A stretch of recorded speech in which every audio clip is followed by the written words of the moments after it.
You stand on the shore of the ocean watching the tide come in. You sense the call of the sea beckoning to take you in further.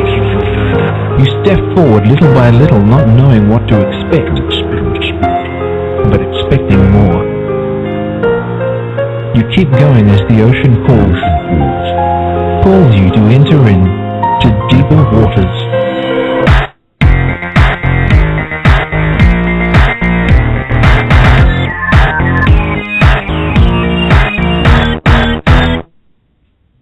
Hello everyone, I'm Nick Peters. This is the Deeper Waters podcast, bringing the latest apologetics information and equipping you to be the best that you can. Today our topic is going to be Islam, something that's been in the news lately, especially with the Boston bomber. And my guest is a former Muslim himself, Nabeel Qureshi. Hello, Nabeel. Hey, how you doing, Nick? Well, normally I start off with a show with a guest with asking to tell a little bit about themselves, and for you, I think this is extremely important. Now, you once would have considered yourself a devout Muslim, right? That's correct. Okay. What happened? Well, it's a story that took many years, but essentially what happened was I started off very, very devout. I used to try to share the Islamic message, which is called dawah, with Christians. I used to challenge them on their essential beliefs that Jesus is God or that he died on the cross. And I used to share with them the Islamic beliefs about Muhammad and the Quran. And in the course of this, I ran into a friend who was able to start responding to my attempts to bring him to Islam. And he was able to share with me the historical evidence for the death, resurrection of Jesus Christ. In the process of that, we looked at the evidence for Islam more carefully as well. And as the years progressed, I realized that the strength of the Christian case is much, much more sound than the case for the Islamic position. And so I asked God for some guidance, and he gave me some dreams and visions, which led me to accept Christ as my Savior. I've been told that having dreams and visions is very common for ex-Muslims, that many of them will have dreams and visions of seeing Jesus, some of them not even expecting it whatsoever. Is that true? Yeah, that's true. Lots of people have received dreams and visions, which ultimately got them to accept the Lord. There was a statistic in a survey that was carried out by Horizons International, a ministry out of Colorado, and they said that approximately 70% of former Muslim believers had some kind of spiritual vision or dream which led them to the Lord. Now, how has your family handled this news?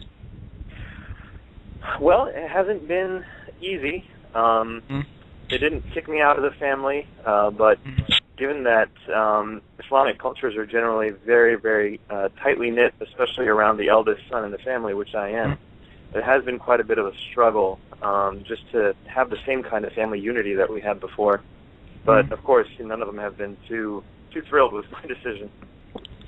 But I do understand, though, that it is quite common, unfortunately, that when someone converts from Islam to Christianity, their own family can make death threats to them.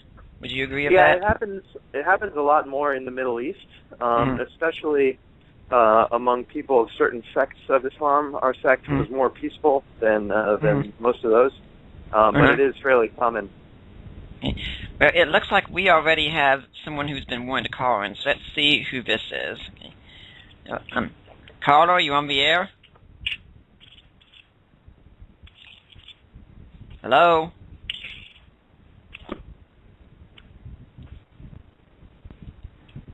Okay, it doesn't look like that was anything, so we'll get back to our talk. What sect of Islam were you from? We're from a sect called the Ahmadis.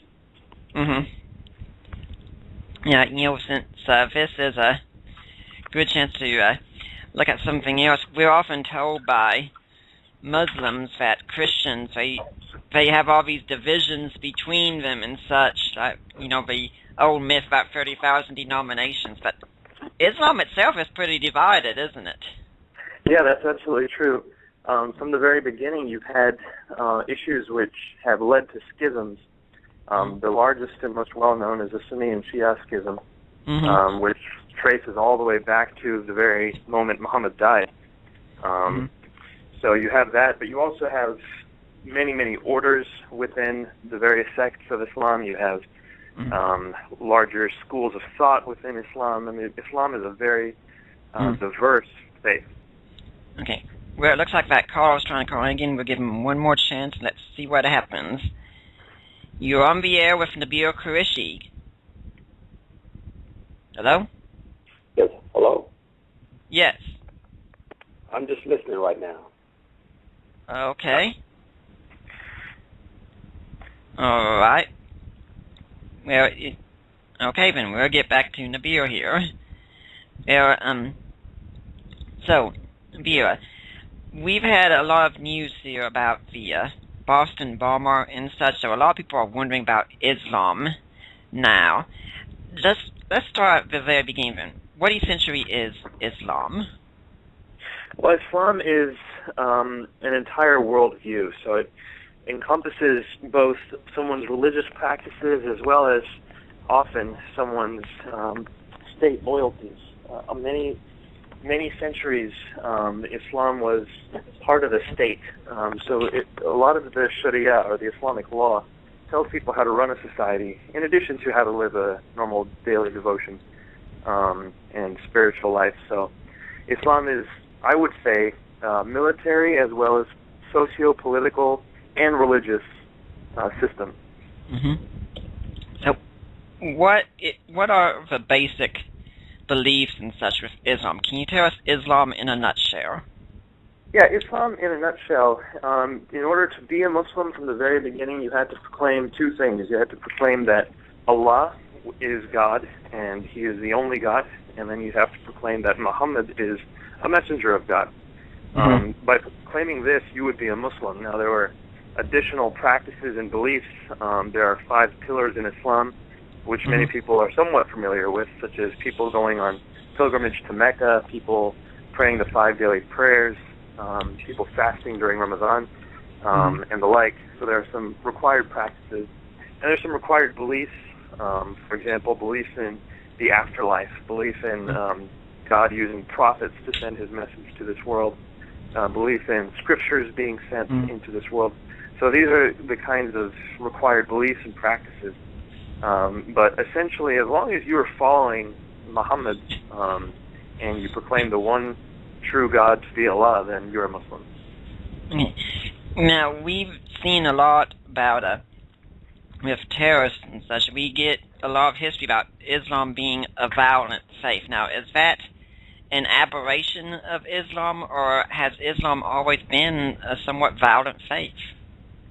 Well, it depends really on the definition of Islam, and I think the traditional definition of Islam, the historical definition that most people are using when they say Islam, is the system that Muhammad left when he died in the 7th century.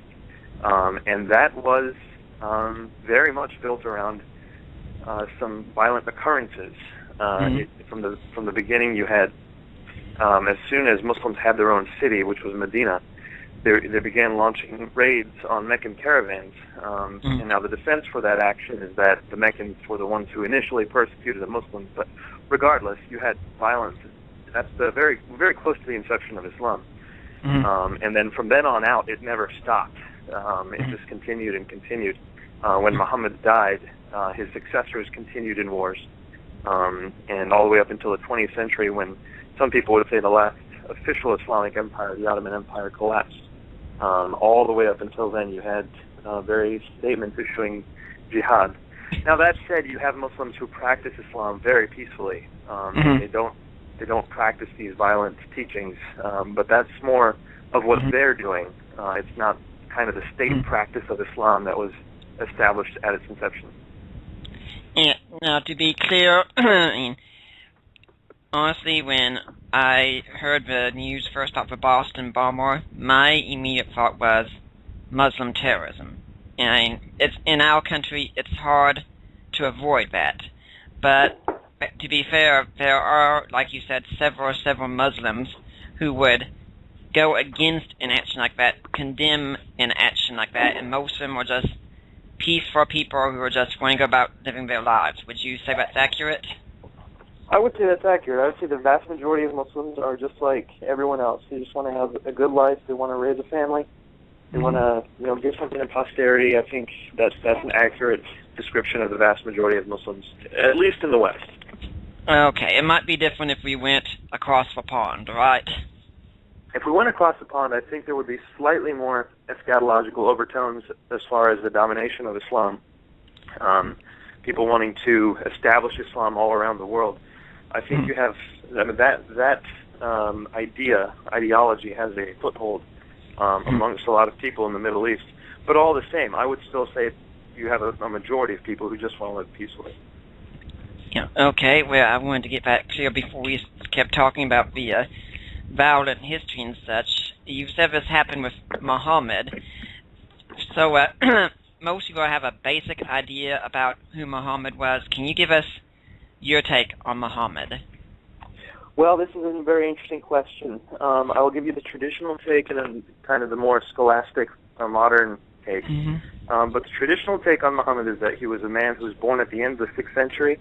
At the age of 40, he claimed to be a prophet of God, at which point he started proclaiming monotheism. He started proclaiming welfare for widows and orphans, basically good messages.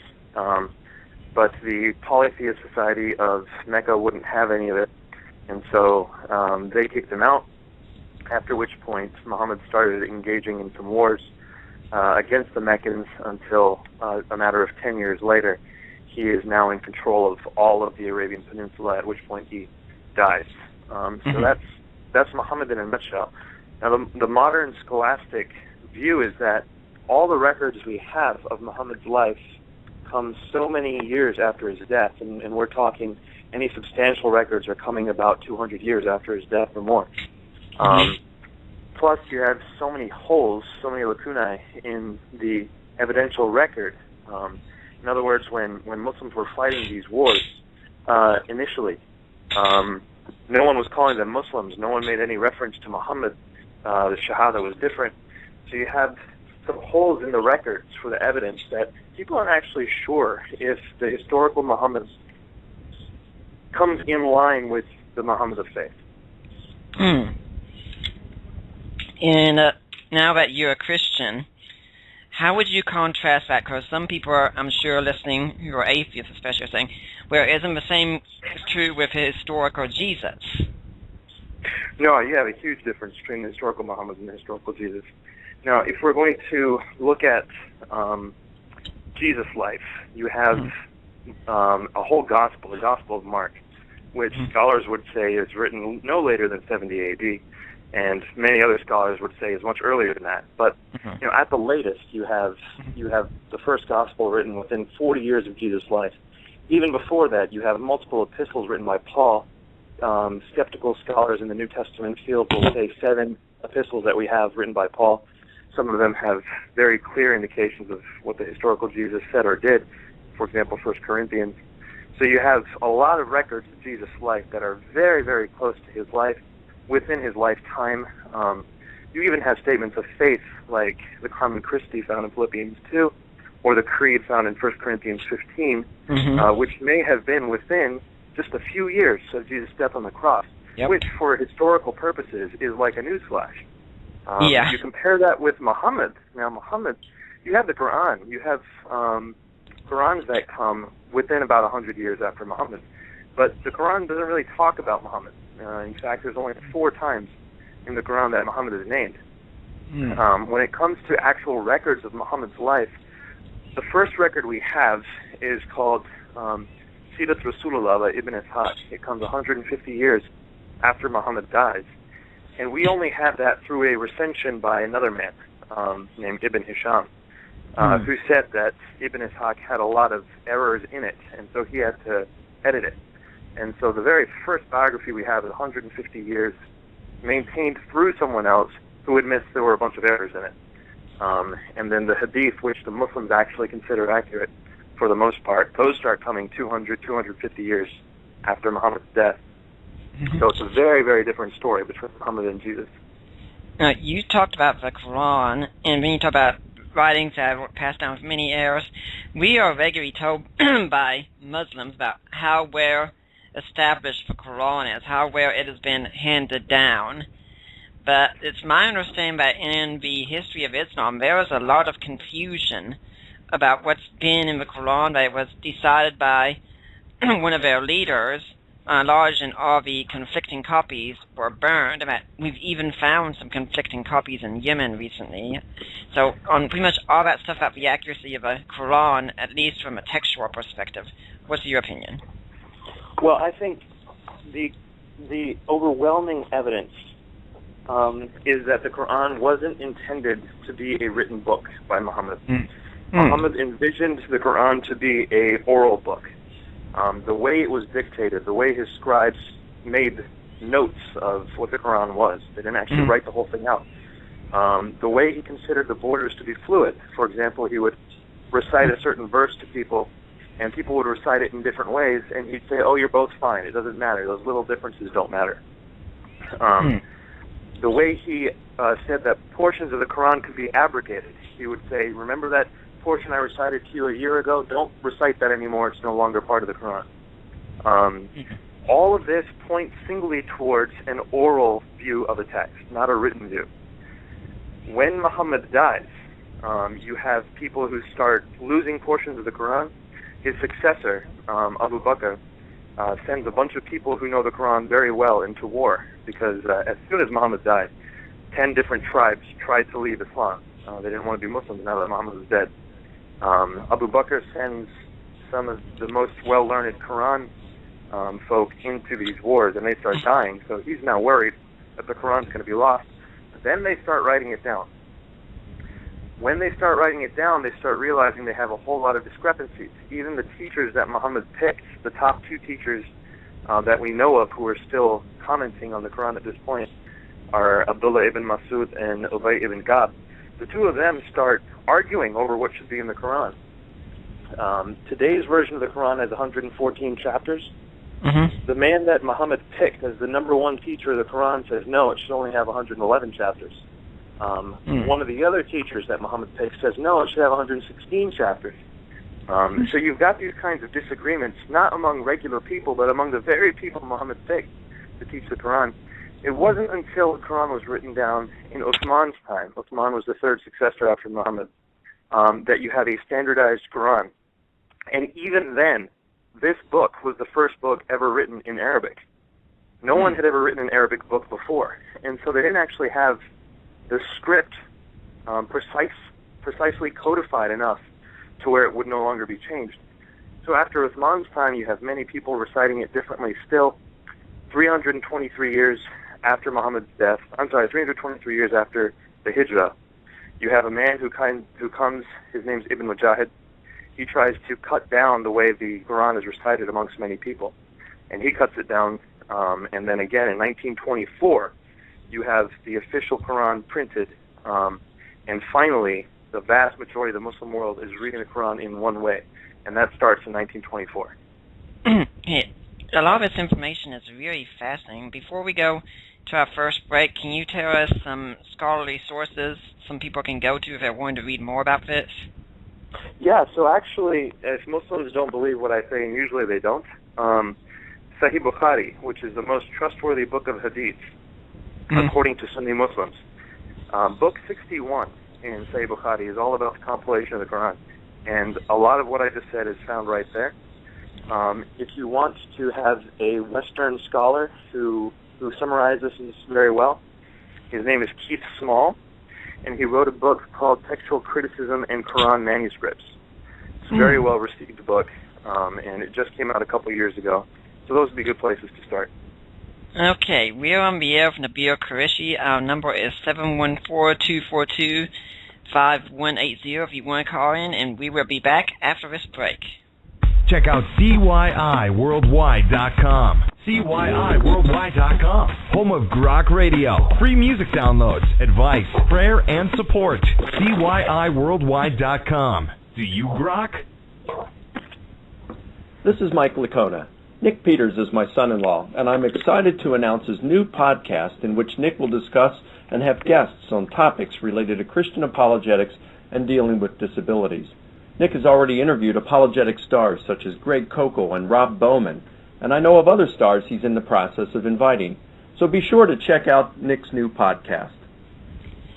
And we are back to the Deeper Waters podcast. I am Nick Peters. My number is 714-242-5180. I thought the Mike Lacona promo was apropos to play here because Mike is actually the person I know you through Nabeel, and if I remember correctly, he's got a book out, Paul Meets Muhammad, where it's a discussion between Paul and Muhammad about Jesus. And you actually had a hand in helping him with that book some, didn't you? Yeah, I was actually a Muslim at the time that Mike wrote it, and I was still looking into the arguments for Islamic Christianity, and I happened to know Mike because he was in my neighborhood, and we had some discussions on the historical Jesus, so he asked me to read through it and see what I thought. And I thought Mike handled it quite well. Muslims are generally very opposed to any depictions of Muhammad, even written ones, that don't correspond to the historical record. But Mike did a good job circumventing that by, well, I won't give it away. Yeah. He did a good job being sensitive to Muslim sensibilities. And I thought it was a well-written book. It's a very fascinating read, and something else about it more so, and this kind of gets into a topic I'd like to discuss a bit too. He recently had a Muslim, Taq el-Nimir, I apologize if I've butchered the name terribly, but he posted an article on Mike's page, and I've noticed something, and I try to be nice with all this, but a lot of times, Nabeel, when I read Muslim arguments, they are just incredibly weak, incredibly bad arguments. I mean, am I missing something, or I really don't think I am, because this is what I hear from several Christians who study these kinds of things. Yeah. It's a paradigm difference. Now, Muslims are often coming from an authoritarian paradigm, whereas Westerners are not. Westerners are often coming from a critical thinking paradigm. So they want to see, generally Muslims want to see evidence that comes from lines of authorities that they recognize. And so if they're using arguments of their own, or if they're using arguments that aren't really espoused by scholars or historical commentators, then it doesn't necessarily work for them. And the arguments you share with them as a Christian, they'll often not be able to register those because you don't fall within their line of authority. So it's a totally different paradigm from how they're normally thinking. If that's the case, what do we do about people out there who are Christians who want to witness to their Muslim friends? How does a Christian do that then? Well, I think the most important thing to do for a Christian would be to, in a sense, become an authority in that person's life. By sharing the love of Christ, by being an active member of their life, by earning the right to speak into their lives. At that point, the arguments that they share will be far more powerful. Now, if we went back to look at Muhammad with this, as where Muhammad, it said that he might have had some understanding of Christian doctrine, but it's an incredibly bad understanding, which unfortunately I see happening a lot with Muslims today, that even in the Quran, Muhammad gets the doctrine of a Trinity wrong. Is that correct? Yeah, that's correct. In chapter 5, verse 116 of the Quran, you have Muhammad, the Quran seems to imply that the Trinity is Mary, Jesus, and the Father. And it's my understanding that some scholars believe Muhammad probably came in contact with Nestorian Christians instead. Yeah, that's probably true, especially because many of the exiled heretics or people who were not believing Orthodox Christian teachings, they often went down into the Arabian area, so it's quite possible what Muhammad knew to be Christians were actually heretical Christians. Okay. Now, I know about Nestorianism, but it could be a lot of my listeners aren't very clear about it, and you and I both know what we're talking about, but let's make it clear. What are we talking about for our listeners? Well, I actually think that Nestorianism is just one of the few of the belief systems that were there. So I'll let you comment specifically on Nestorianism, but the ones who came in contact with Muhammad the Christians who were there, they were Gnostic Christians who often had beliefs in certain Gnostic Gospels, and those beliefs found their way into the Quran. For example, you have things from the Arabic infancy Gospel, which is a Gnostic Gospel, which is found in the Quran, that Jesus started speaking at the moment he was born. This was something that came from Gnostic Gospel. In addition, you have something from the Gnostic Gospel of Thomas, which is also found in the Quran, specifically that Jesus was able to give life to clay birds. So it's not just Nestorianism, but many different Gnostic beliefs rolled into one are found in Muhammad's understanding of Christians. Yeah, and he also had this understanding that Jesus wasn't crucified. And I understand the Quran doesn't explicitly say that, but this is one of the biggest things of Muslims is they consistently argue that Jesus was not crucified. Well, and that's exactly what chapter 4, verse 157 of the Quran says. Jesus was not killed, nor was he crucified. And this is kind of one of the strongest Achilles heels of Islam, isn't it? I would think so. If a Muslim is coming from an evidential standpoint, in other words, they're not saying, "Oh, I just believe by faith," but they're saying this faith has strong evidence behind it. If they come from that standpoint, I would just point to the historical Jesus, and I would say we have overwhelming evidence that Jesus did die on the cross. You have certain scholars who are not Christians by any means who say that this is one of the most powerful facts of history, that Jesus died by crucifixion. How can you overturn the weight of this historical evidence in order to believe what the Quran says, if you consider the Quran to be historically founded? Now, with what we were talking about also with Nestorianism, it's very difficult to really explain, but it's kind of like there's two different sides in Christ, the human and divine side, and they interact as such. It's one of those difficult areas because we don't have a lot of the writings from him and such, and I'm sure you know as well as I do that people's teachings can be misunderstood very easily. Especially since many of the teachings we have from some of the Gnostics, we actually have them from refutations by Orthodox Christians. They weren't necessarily known to be the most fair-minded. Yeah, but anyway, to get back to the Quran and crucifixion, for instance, even a liberal scholar as liberal as John Dominic Crossan will say, if there is one fact about Jesus that we can be sure of, it's that Jesus Christ was crucified. Now, this, I suppose, gets to the authority thing, that the Muslim looks at the claims and says, the claims are all wrong because we have it on the authority of Allah himself that Jesus wasn't crucified. Is that how it works? Often they won't necessarily turn to Allah himself, but what they will say is that if the Quran says it and evidence doesn't point to it, then there's something wrong with the evidence. And so that's how they'll couch it. They won't necessarily defer to the authority of Allah.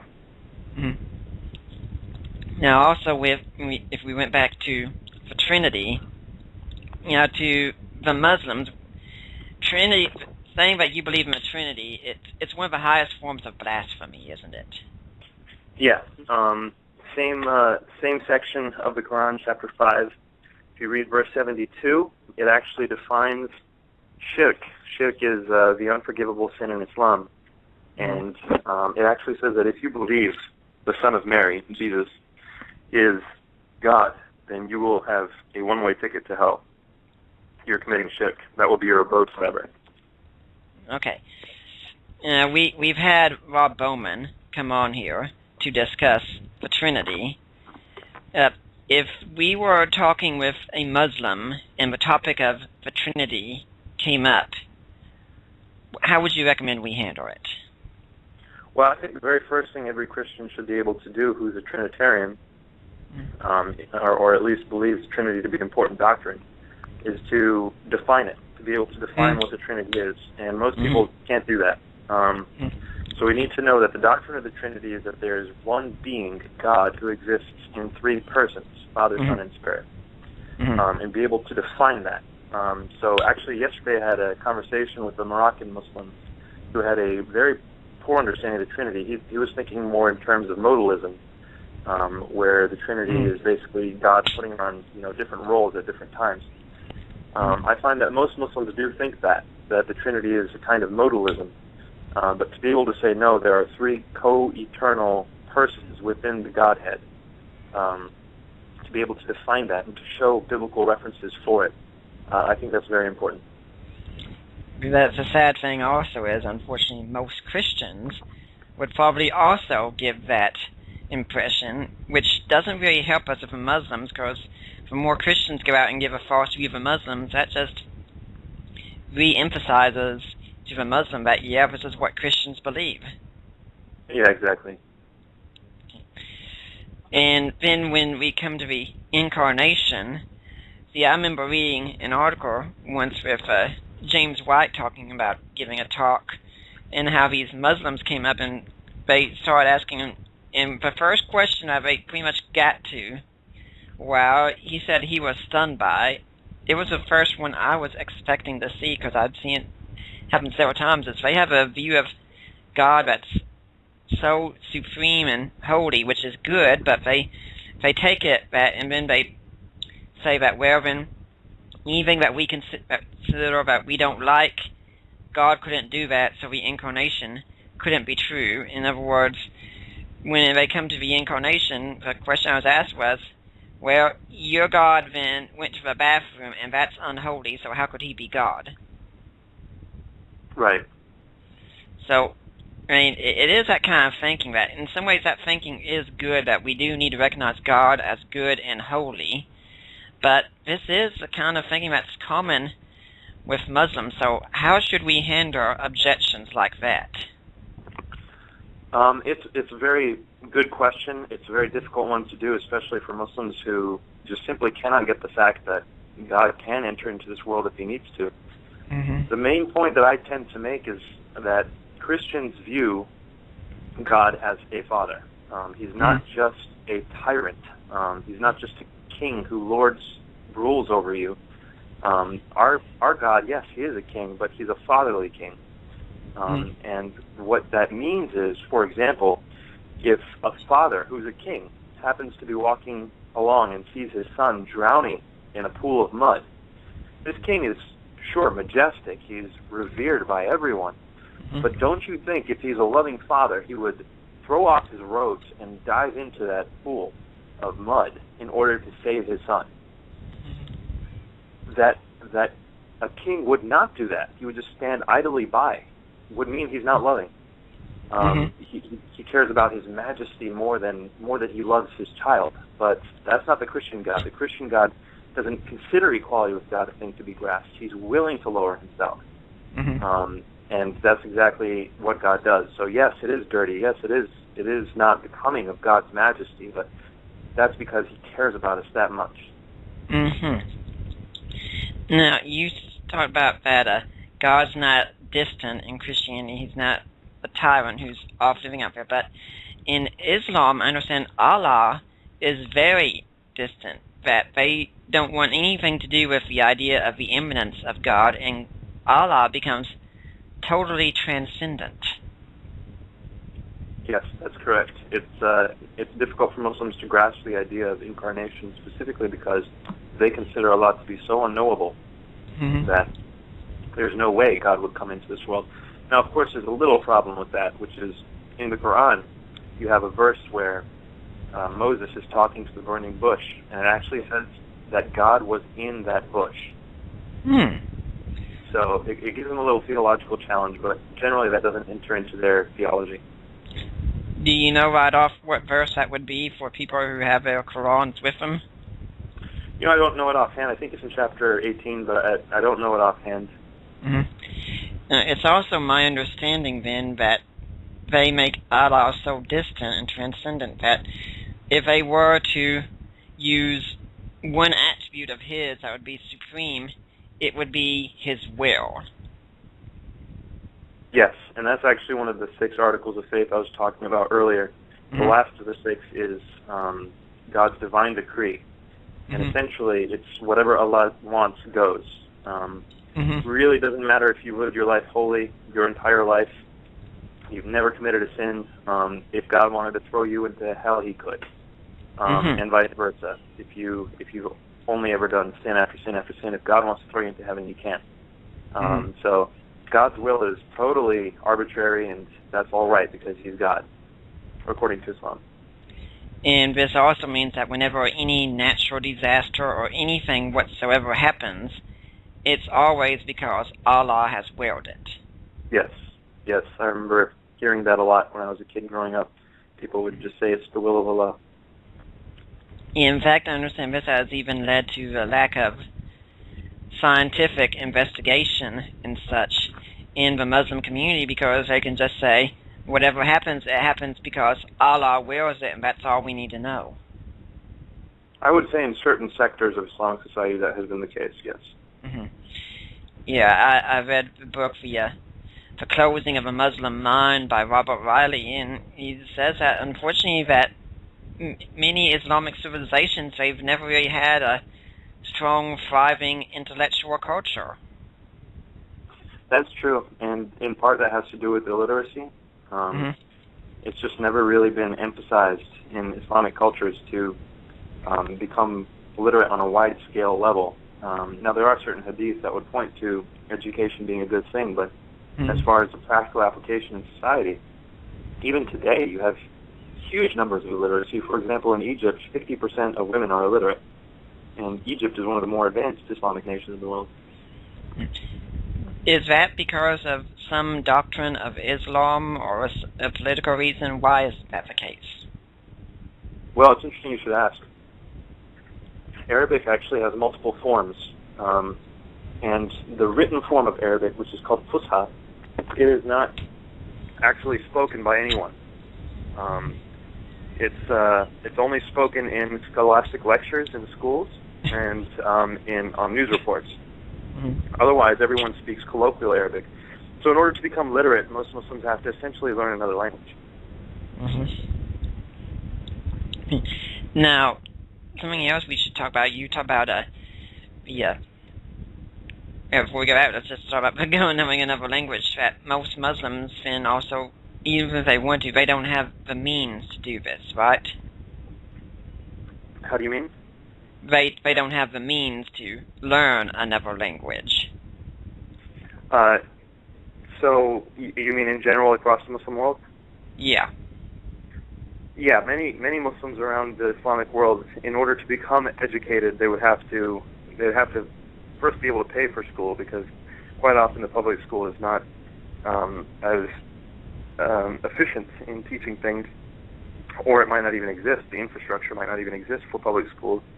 And then at that point, they have to learn this language, Fusha, in order to be able to read Arabic. And once they do that, then they're able to move on to another language if they're going to learn one. And it's just a lot of work, and it's very difficult for people to even get off the ground in a lot of Arabic societies. Anyway, I'm thinking we got someone who's wanted to talk to you this time. Let's see if this caller wants to talk this time. Sure. Caller, you're on the air from Nabeel Qureshi. How you doing? I want to ask a question. I noticed that the gentleman said that Allah seems somewhat distant.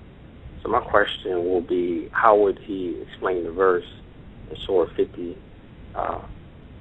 ayah 16, that says, "It was we who created man, and we know what darkness adjusts his souls make to him. For we are nearer to him than jugular vein." So I would like to know how he explained that, and what he was saying that Allah in Islam is far distant from Muslims. Yeah, that's a very good question. It's actually one of the more common ones. I'm glad you brought up the context of the verse, because it's not saying that God is knowable. That's not at all what it's saying. If you read the context of the verse, it's actually saying that if you challenge Allah, or if you perform in a sinful manner, then you should remember that Allah is the one who made you, he's closer to you than your jugular vein. In other words, he can kill you if he wants to. That's the actual interpretation of the verse. That's a classical interpretation of the verse. It's never been meant to be a reassuring verse of, this should help you know that God loves you, he's close to you, or that you can know God personally. That's never been the interpretation of this verse until maybe modern times, but traditionally speaking, it's been one of warning that do not sin, otherwise God can kill you, he's closer to you than your jugular vein. Okay, so my question, you said it's not been, you're taking it from the standpoint of what the people, what they normally have interpreted to be. Not that they... No, I'm saying it's the context of the verse itself. It's pretty clear. It's not one about you personally knowing God. It's about God being able to punish you because he has access to your jugular vein. If I can step in here for a little bit, Jim, we need to take a quick break. When we get back, we can answer some more questions. Is that all right? Sounds good? Yes. Okay. I'm Nick Peters. This is the Deeper Waters podcast. We will be right back after this break.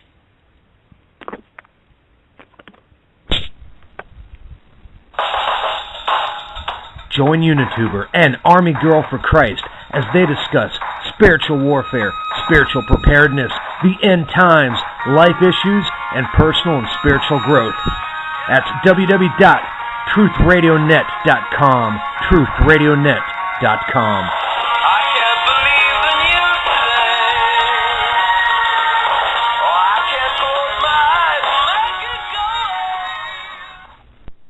Are you tired of the same old corporate Christian music on the radio? Check out Music Surge on Grok Radio, playing Christian music that doesn't suck.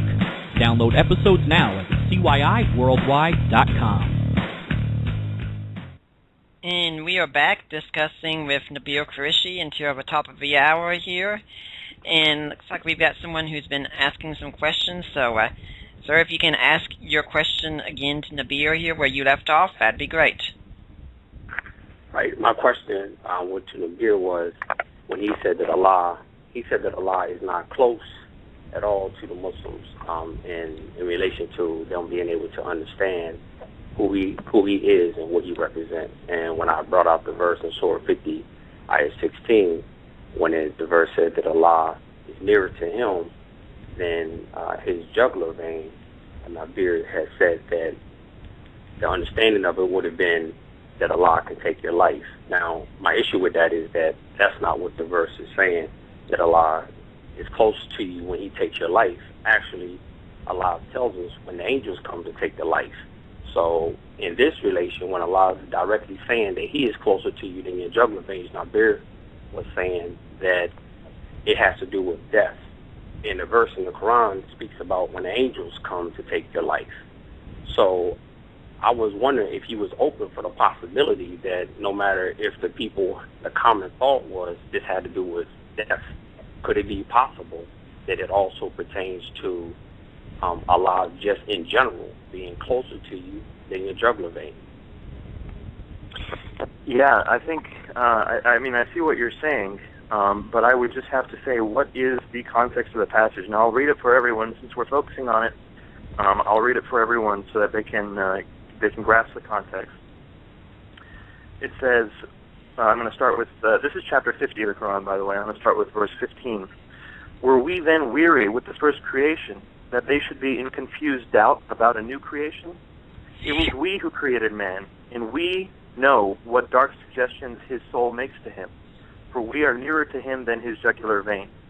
Behold, 2 guardian angels appointed to learn his doings, learn and note them, one sitting on the right and one on the left. Not a word does he utter, but there is a sentinel by him ready to note it. And the stupor of death will bring truth. This was the thing which thou was trying to escape.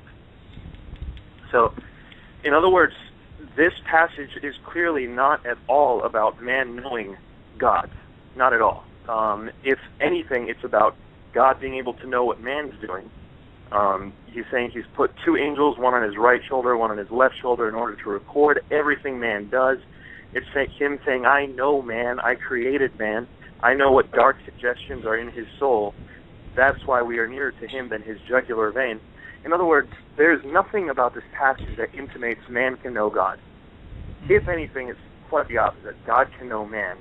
and that's what this section's about. So anyone's free to draw any wild interpretations that they want, but if we're going to be responsible to the text and its context, this is not at all talking about man knowing God. The other way around.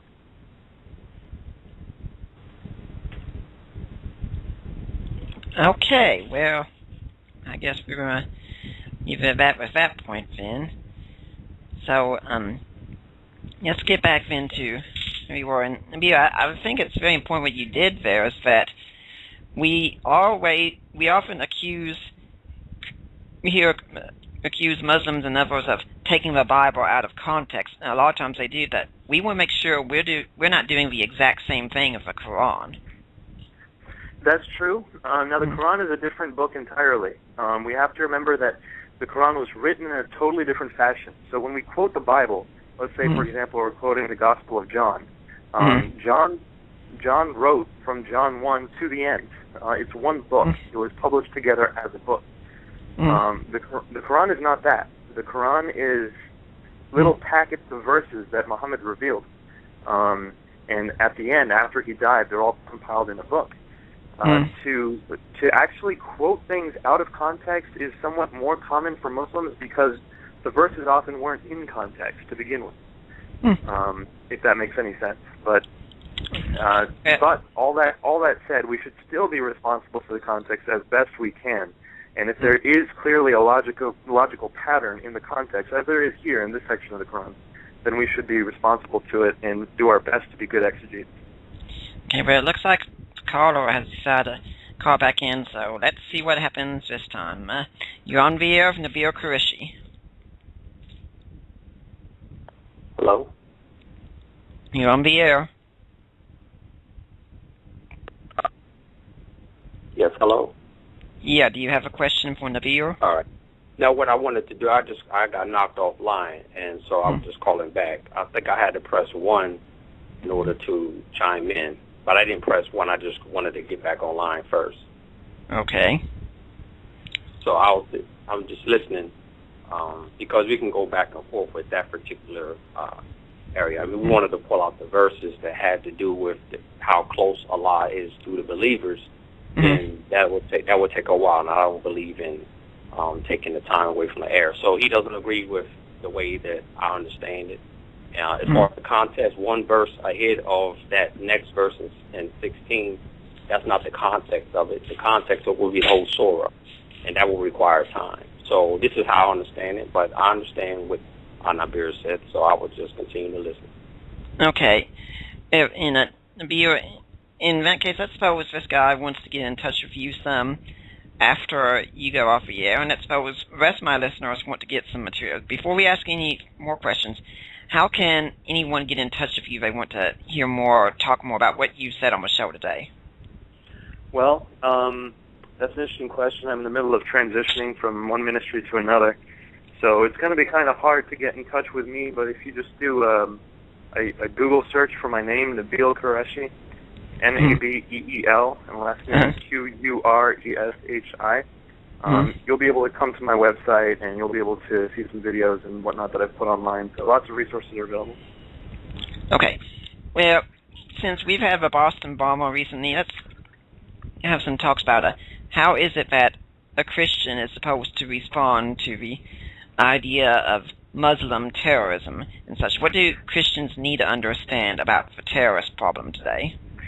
Well, I think the first thing that Christians need to remember is that Christ said that no one who doesn't pick up a cross and follow him is worthy of following him. So you can't expect to have a peaceful Christian life where you're safe and sound. That's not what Christ called us to. To be ready to grapple with death, to be ready to understand that our deaths are imminent, and that Christ has conquered those deaths already. That's part of what the Christian faith entails. So whenever I see a Christian respond in fear to Islamic terrorism or terrorism of any sort, that to me tells me that there's something missing from the foundation of their Christian faith, that they're afraid of anything. According to 2 Timothy chapter 1, we're not given a spirit of fear, but a spirit of power. And we need to remember that. That said, how do we respond specifically to Muslims or to these terrorist attacks? I think the first thing we should do is we should always, always, always remember that there is no human being in this world who is the enemy to a Christian. Mm-hmm. Every Christian has to truly love everyone out there. That's just part of what it means to have to be a Christian, is to be willing to love your enemies, to pray for those who persecute you, if someone's trying to steal your cloak, give them your tunic. If they're trying to make you walk 1 mile, go 2. That's what it means to be a Christian. So no hatred allowed here. When it comes to someone who's trying to kill you, you need to be able to turn around and pray for them. And that's, I think, the appropriate Christian response is, number 1, to be in prayer, and number 2, really let Christ perfuse your heart so that you can share the gospel with people, so that these kinds of things don't happen. The older brother in this Boston Marathon bombing, he actually tweeted shortly before everything happened. He tweeted that he didn't understand any Americans because he didn't have any American friends. I can almost guarantee you, if Christians had met him and shared the love of Christ with him, he would have not been able to tweet that. For one, he would know some Christians, he would know some Americans, and number 2, he might not have been so willing to kill the unknown people around him. And I'm not blaming Christians in this. I'm just saying that the gospel has the power to transform, and that's been our tool that we've been given. So that's one thing. But the other response would be to understand what's going on. This is not just individuals who are acting up out of anger. This is actually the outcropping of a system that has very much espoused fear, the inciting fear in people from the very beginning. Muhammad is actually recorded as having said that I have been granted success through terrorism. So this is not in our moment of love towards our enemy. We can't give up on truth. The truth of the matter is, from its beginning, Islam has given a very strong foundation to those who might wish to use it for violent means, and we need to understand that too. Anyway, it looks like we've got another caller who's wanting to call in. You're pretty popular today, so let's see what else has to be said. Caller, you're on the air with Nabeel Qureshi. Yes, can you hear me? Yes. Yes.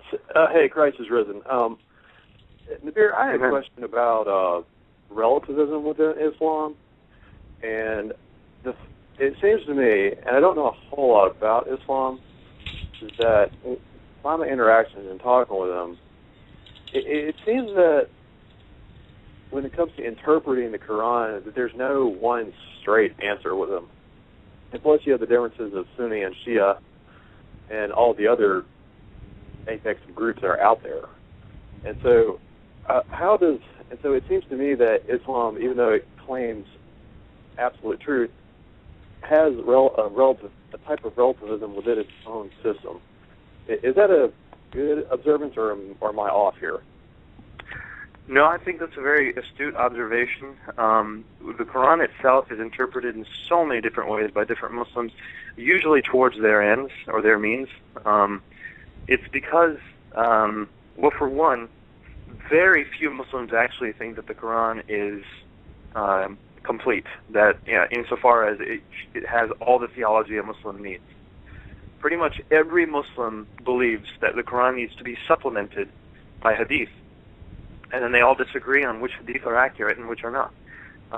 So in order to supplement their exegesis, they'll use a hadith, and the hadith they all have differently, and so they'll end up with different interpretations of the Quran. So it's a very astute observation. Ultimately, I think what happens in a very practical sense, what happens is people have an interpretation of Islam, and when they read the Quran, they interpret it to fit their interpretation. That's what I've seen happen quite a bit. And the Quran is much more pliable in that sense, much more able to do that than the Bible is. Yeah, it used to be like, you talked about the Achilles heel of, historical Jesus, and this seems to be the other Achilles heel to me, anyway.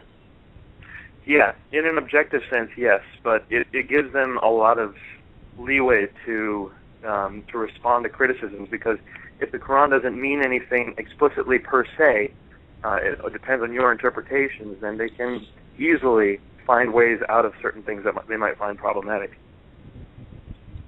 Yeah, that makes sense.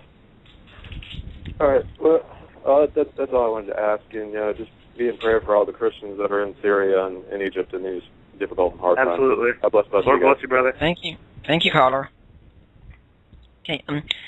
If we go back to the question about how Christians should respond, you have said we should show grace, and I agree, but I think politically, as a nation, one of the other mistakes we can make, and if I'm wrong with this, you can tell me, is that we can show weakness as well. As when we say we want to be tolerant, for instance, when we want to show understanding and such, when we don't want to say anything negative about Islam, that the Muslim community sees that as weakness, and it incites them to do further violence to us.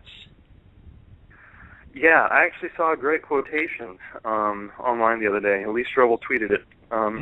It was, "Love without truth is too soft, but truth without love is too hard." You need to have both. You need to have both love and truth. And so in this case, if there is a violent threat to our nation, we need to grapple with that, and we need to recognize it for what it is. And in the media, you see a lot of people just kind of discrediting the possibility that Islam might have anything to do with these terrorist attacks. That's silly. That's endangering the whole nation. You need to understand what is giving rise to these terrorist attacks, and it is a theology, but not just a theology. It's a theology combined with political agendas, etc. But the theology is a large part of it. That needs to be understood. So when I say have grace and share the gospel, I'm talking about on a personal level, one-on-one with people. We need to show them love. As far as national policy is concerned, I'm no expert in national policy, but we need to definitely not try to pull the curtain over our own eyes. Okay. Would it be accurate then we could say Muslims are not our enemy, but the system of Islam is? Oh, I think that's a legitimate statement. I think Islam has trapped a lot of people and it's trapped a lot of women. It's trapped a lot of people in slavery. I mean, the system of Islam, as Christians, we're free to dislike Islam, but we're not free to dislike Muslims. Okay. Now, we've only got about 2.5 more minutes with you, so one thing we should probably end on is, I think I've been told before that one of the ways to reach Muslims also is that Muslims have no real idea of salvation as a certainty, that the concept of grace to them is foreign. It doesn't really make sense. So, a couple minutes left, what would you say about that? Well, I would say that's a simplification. I think that you do have a concept of grace in Islam, but it is different. For example, Allah can forget people's sins if He wants, and so in so doing, increase their good deeds. It's still a works-based soteriology, but there is the grace there of Allah choosing to forget your sins or choosing to overlook them. There is some of that. Now, that said, it's not something that Allah has then told Muslims to emulate. He hasn't told them to go and espouse grace. If you read chapter 60, verse 1 of the Quran, Allah says, you want to love your enemies, but I'm telling you not to love them because they're my enemies too. So He actually stops people from loving one another. That's the total opposite of the Christian faith, which says love your enemies even to the point of death, because that's what God did when we were still His enemy. So in that sense, the grace is very different. You also have a peculiar mixing of traditional Islam with Western values that's happening in my generation, especially with children of Muslim immigrants. They're mixing a lot of this stuff together. So a lot of them will say that they are secure in their salvation. But that's this new Islam that's coming up in the 21st century. It's not the traditional Islam. So we have to bear in mind that there are differences within the Islamic worldview, especially as it's becoming modernized. But generally speaking, you're absolutely right. Grace has a very different connotation in Islam versus Christianity, and it's not something they're expected to emulate. Okay, one more question before we let you go. Here, suppose you got a Muslim who's listening in here. What is your final word to a Muslim listening? My final word would be to pursue God. There's so much in Islam that gets you to pursue the system of Islam. Start praying 5 times a day, start fasting and do this and that. And Muslims become devoted to the system of Islam. And often they leave out what God might be, what he might want, who he might tell us to be. There's often no relationship there between a person and God in Islam. And once you start pursuing God, you might begin to question, wait a minute, how do I know Muhammad is actually the messenger of God? How do I actually know the Quran is the word of God? And in that sense, you'll come to have a faith. I mean, if you begin to answer those questions, maybe that'll make you a good Muslim. But start looking into those questions, and it's my guess, because it's what happened to me, that when you start looking into the reasons why you're a Muslim, they start falling short when you start focusing on God and not the religion itself. Yeah, so much more I would have liked to have discussed, but time's a limitation. But hopefully we'll have you back here again sometime, Nabeel. Thank you for giving us some of your time today. Lord bless you, Nick. Thanks for having me on. You too. And that has been Nabeel Qureshi, but I'm still here for another hour, and we're just going to be talking about various matters and such here. But we will be right back after this break. Join Army Girl for Christ and Minister Grok as they tackle some of today's pressing issues from a Christian point of view on Truth Be Told, every Thursday at 9 p.m. Eastern Time. For more information, check out CYIWorldwide.com. Hey, this is Minister Grok. Thanks for listening. Although Grok Radio is free, there are costs to upkeep the website, podcasts, and purchase Bibles and materials for street ministry. And while we are happy to pay this ourselves out of pocket, we will gladly accept any gift if you feel led to support the shows and our street ministry. You could send a gift or love offering through our website at CYIWorldwide.com. Thanks for your support, and God bless. And we are back to the Deeper Waters podcast. I'm your host, Nick Peters. If you want to ask a question, number is 714-242-5180. I want to thank Nabeel for taking the time to be with us. And we talked some about Islam. I'm not really planning on talking about that during this next hour because, frankly, I'm not an expert on Islam. That's why I sometimes have a lot of these great guests on here, because you can have people who are experts in things you're not. But Nabeel did say something towards the end there that I thought was really good. He talked about how that some Muslims can get caught up in going through all these motions and such, that they don't really take the time to consider who the God is that they're serving. Now, as he said that, my thinking was, a lot of Christians, we're doing that too. And I just keep having this idea coming that we Christians tend to build up our own private little subculture, and we never step outside of that box at all. I have called it the escapist mentality of Christians. And we have this idea that it's really a Gnostic idea. If you remember Gnosticism was the idea that said that the material world is evil, and the true God has nothing to do with it. It's an evil God who's behind it, and Jesus came to deliver us from the material world. Now, there are several different branches and such of Gnosticism, but generally that's the idea that you would come across. And unfortunately today a lot of Christians seem to have that same attitude, that anything to do with the material world is ipso facto evil, and God is going to do away with this wicked old world, and he's going to take us to an eternal bliss somewhere. And I honestly really don't see that in the Bible. I see God is going to do away with this system of things, and I see that God will provide us with eternal joy in his presence. But I see that's going to take place in this world that he created to be his temple, to share his glory, the world that he is going to rule over someday. Or rather, he rules over it right now, but he's going to have a complete recognized rule by everyone at that point. And so when we have this kind of escapist mentality, it really doesn't help us out. And we get caught up in our little subculture, and we refuse to ask ourselves the hard questions about our faith. And how can we expect Muslims or anyone else to ask hard questions about what they believe if we are not willing to do the exact same thing with what we believe. And you find some Christians growing up in the church, and they start having doubts. They start having these questions.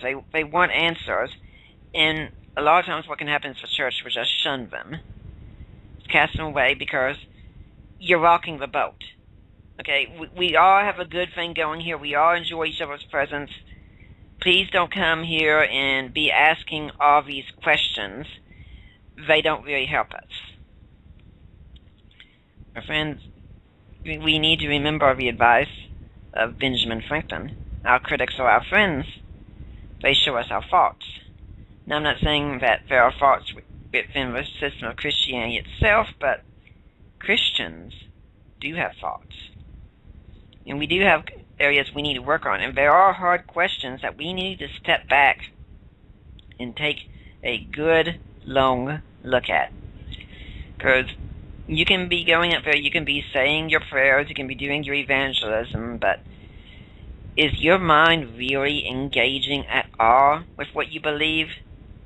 Now, I'm not telling everyone to go out there and be an intellectual. I know it's not in everyone. But you do need to be asking yourself the question, what do I really believe? How do I know it's true? What difference does it make? If you're not asking these questions, I really don't think you're going to be growing in the faith. Okay, we got someone calling in here, so let's ask a question. Caller, you're on the air. What's your question today? No, sir. I'm just, again, I keep getting my number. It keeps getting dropped, so I'm just listening to you. I don't press 1, so it just cues me in automatically for whatever reason. I didn't press 1 yet.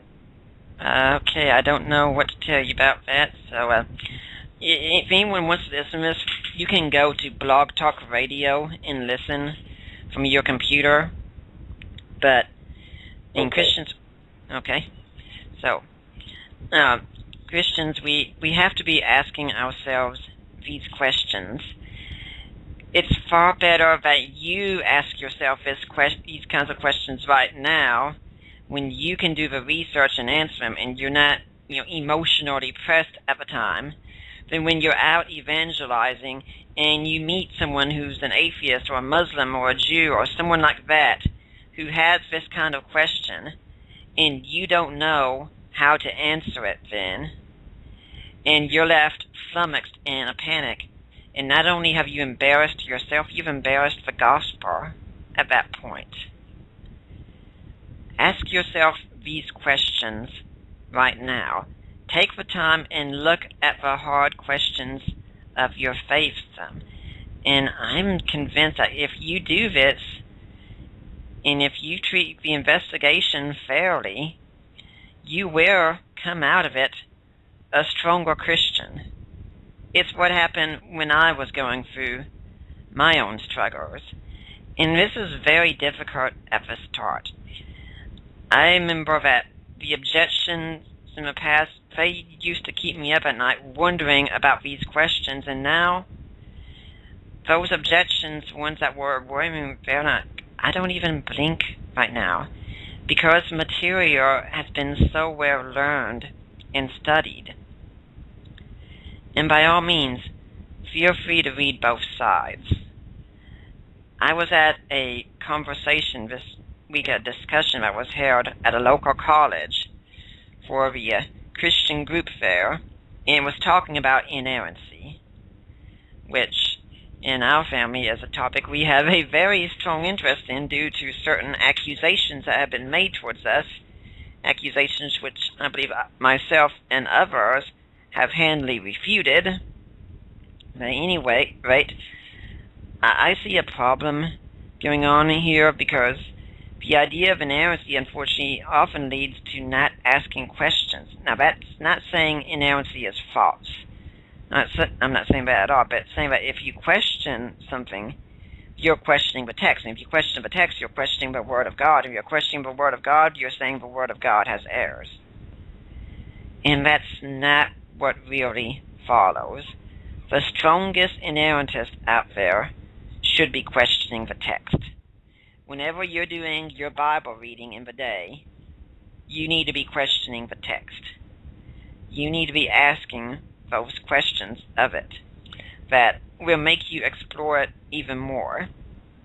Yeah, I bring this up because when we were at this meeting, and these are students who have just gone to college, and there's this girl in there, and she starts saying, we hear all this about the textual problems of a text and all these inaccuracies and such, and I have quotation marks around each of those, of course. And she says, I wonder why is it in all my years of growing up in the church, no one told me this, and I didn't find out about it, didn't get hit with it until I was a sophomore in college. You know, around this point, I'm wanting to scream. This is the same kind of mentality that's producing so many problems. This girl, thank goodness, she's still in the faith, because she could have just as easily abandoned the faith. And these students that were in there, they were asking questions. They were wanting answers. Now, yeah, I know that's not what every student in the church is doing, but several are. And we need to be able to give them real answers for the questions that they are having. If we can give them real answers, you can be sure they're going to go off and get answers from someone else. And those answers are not going to be the answers we want them to have. They're going to get the answers from a Bart Ehrman, or Richard Dawkins, or Robert Price, or John Dominic Crossan, or someone like this. They are not going to get an answer that really reflects what we would have them believe, what we think is the true answer. And this also gets to the point of fair investigation. Something we said there was that, and this has been my reading entirely, what I've noticed is that when I'm reading those who disagree with Christianity, I see very little interaction with Christian arguments. This is true even on the scholarly level. If I'm reading New Testament scholars that disagree, I don't really see much interaction with evangelical arguments. On the other hand, when I'm reading evangelicals, I see plenty of interaction with non-Christian arguments. Now, the supreme example of this would be the new atheist. If there is any group out there that's popular in the popular culture today that doesn't interact with its accusers, it would be the new atheism. The new atheism comes with this assumption that all their opponents must just be simply deluded in some sense, and they're not worth reading at all. There's no real arguments out there. I've got an article at the blog site, my blog, deeperwaters.wordpress.com, the shoddy research of the new atheism, where I've documented this from a number of their books with how little their bibliographies show interaction with Christian works, how little Christians are cited in the index, things like that. And yet this movement is so popular, especially on the internet, one of the greatest breeding grounds of ignorance, unfortunately. You'll find the new atheists regularly saying that Christians believe in believing things without evidence, because that's what faith is. Faith is believing something without evidence. Unfortunately, a lot of Christians have the exact same stance. I've had Christians tell me where they think there's no evidence whatsoever for the Bible. And I'm just shaking my head at this point. I can't really believe what I'm hearing. Well, unfortunately, in many ways, I can, because our church has been dumbed down this much. But when a Richard Dawkins or Sam Harris says this, it's simply wrong. Faith is not believing without evidence. Faith comes from the Greek word pistos.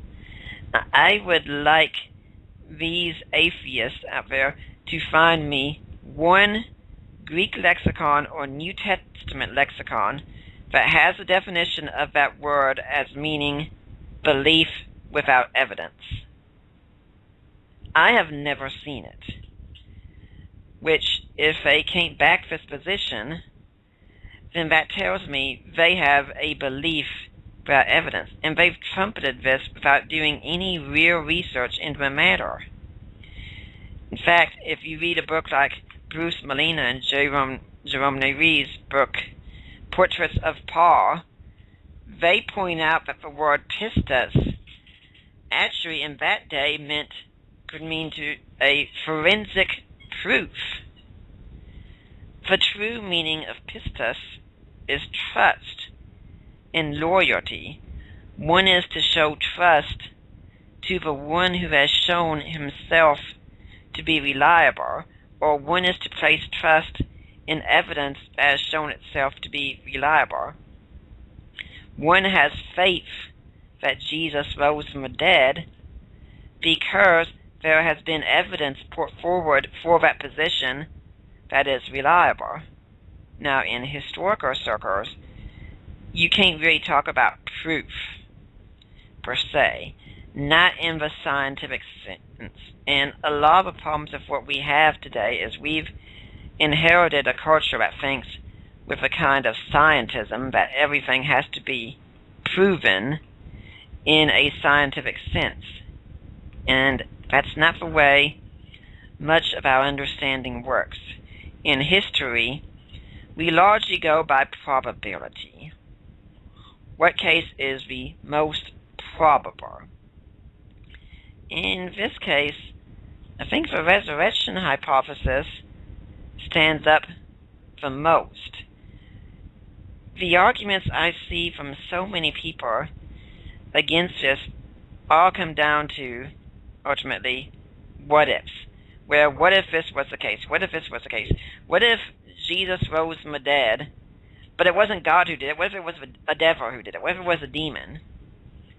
To which I can think of Peter Crate's response to this, where he applies it to the argument from desire. But I'm going to apply to the resurrection. That's, wait, you're going to go with a demon for a resurrection to avoid God. You want to go with a devil to avoid God? Why on earth would you do that? Now, my ultimate reasons for thinking the devil hypothesis for resurrection don't work aren't just that. It's just one point to consider. But so you read the story of Israel in the past, you see the typology going on there, you see the prophetic prophecies of the coming Messiah, and yeah, I know a lot of these aren't really prophecies in the sense that we think, but there are some timetables that come. For instance, the Daniel 9 prophecy tells us when the Messiah will come. Prophecies that say that the Messiah will come from the tribe of Judah. Prophecies like that. I see this great context that there is a supreme God who knows the future, and I think a lot of that can be established by good Thomistic arguments and such. And you bring all of this together, and you have a good case for resurrection. And you can make a case like this very briefly. I did it at my grandmother's funeral one time in about 5 minutes. I had 10 minutes to speak. I spent 5 of it giving a case for a resurrection. It can be done. This needs to be learned. We're going to take a somewhat longer break here. I'm Nick Peters of the Deeper Waters Podcast. We'll be back soon. The number is 714-242-5180.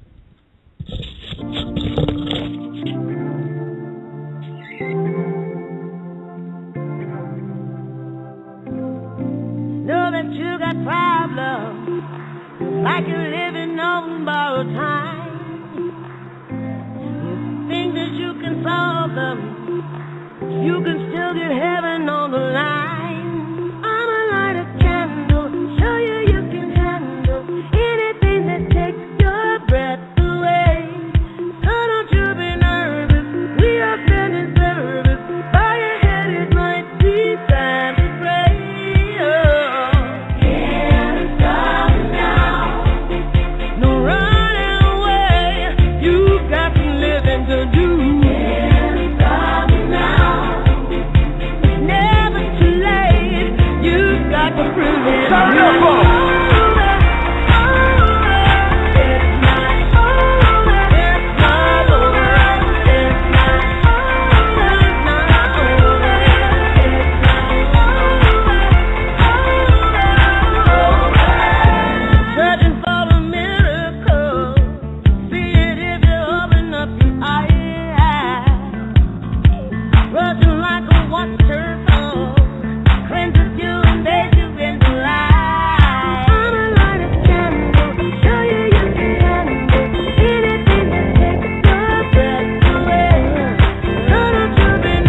hold on, y'all, it ain't over. And hard times trying to back you down, but you done come too far to start backing out. And you probably got a whole lot of questions, but sometimes not knowing is a blessing. So hold on, pray hard. The sunrise when a new day starts. Don't be afraid. Live the heart that wants its way. Believe me, there will come a day, but not today. No, not today. Come on. No running away. You're not living the day. It's coming now. Let's go.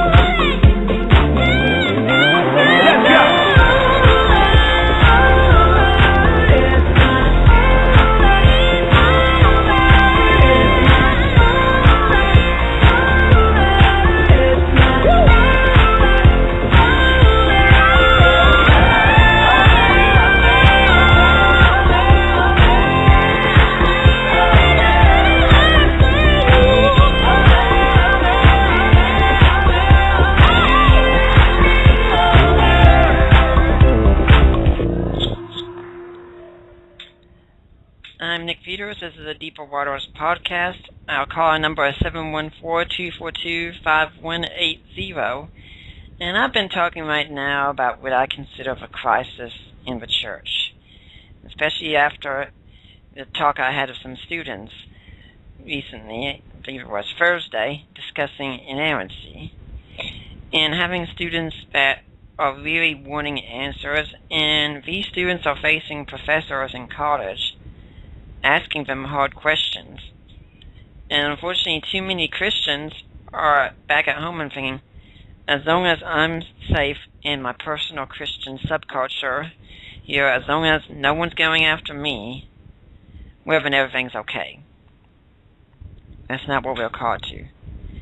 We are not called to hide from the culture. We are called to change the culture around us. And too often we are changed by the culture around us instead. We are called to be salt and light in this world, and we have the means to do it.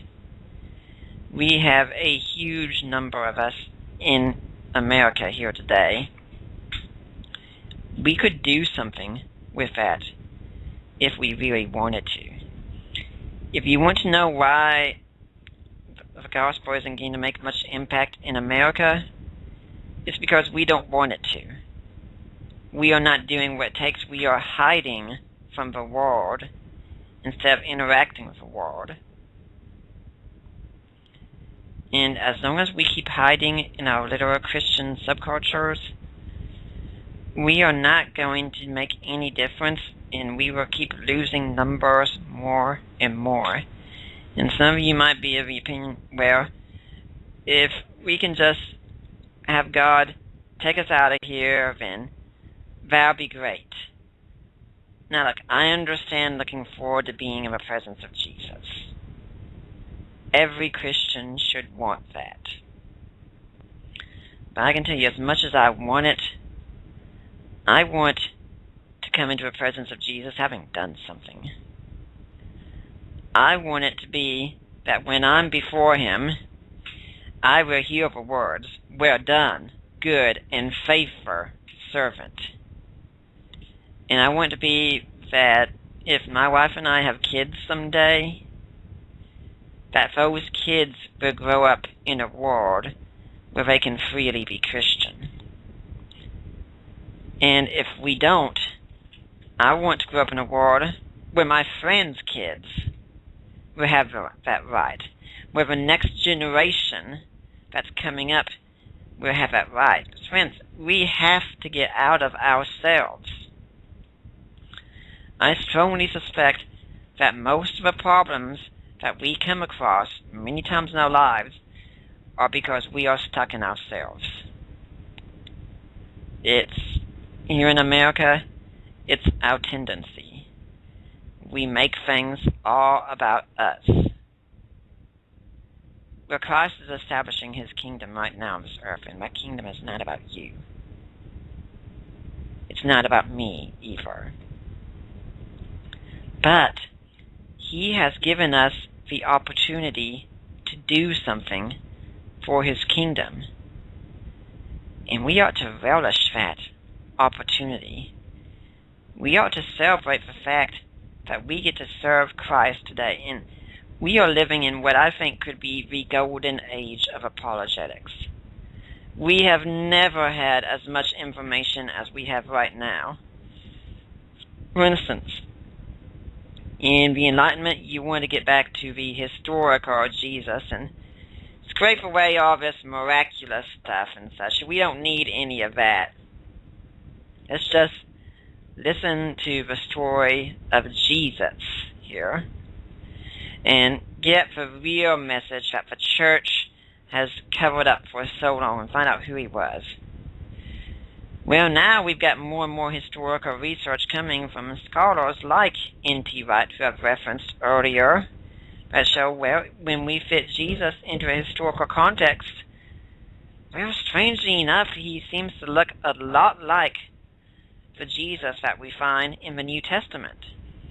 And then from the promo I played on here with my own father-in-law, Mike Lacona, he's written an excellent book demonstrating the case historically that Jesus rose from the dead. For those who don't know about that, that's the resurrection of Jesus, the new historiographical approach. And so this Enlightenment idea of, if when we study history, it will demonstrate that Christianity is false. It's done nothing of the sort. History has become our friend, but it always was. We just need to realize that if we apply tough standards even to Christianity, Christianity can pass. It can handle the questions because it's true. And what about science today? You know, we've got this big emphasis on everything has to be scientific. Well, there are so many ministries out there that are looking at science and showing that they think this does back Christianity, or at least theism. For instance, a lot of people in the intelligent design movement. Now, I'll go ahead and be blunt and say I'm not entirely sold on ID. I have some questions I wish to ask and such, and I'm not really one much for scientific apologetics a lot of times, and it could just be I don't speak the language of science. And since I'm not a scientist, then it's the area I don't cover. And I'll go to these scientific questions and say, okay, whatever it is, I'll grant it to you for the sake of argument. If you can establish it scientifically, you just have to deal with the resurrection of Jesus Christ from the dead. Because when a scientist says, for instance, that miracles can't happen, that's no longer doing science, that's doing philosophy. Science can't establish that miracles can never happen, or that miracles have never happened. Now, it could be the case that miracles can't happen or miracles have never happened, but it's not a question for science, it's a question for philosophy. But at least, I would say, the ID movement is getting us talking. And I can see that point. And when you got ministries like Hugh Ross, Reasons to Believe, I am a member of the local Reasons to Believe chapter, and that's because I want to be doing apologetics wherever I can, and even a ministry that deals with scientific objections and evidences for most still needs some people that can deal with the other kinds of evidences. And that's when I jump on board. And in many ways, I do find some things fascinating. I don't discuss science as science, but I will talk about the history of science.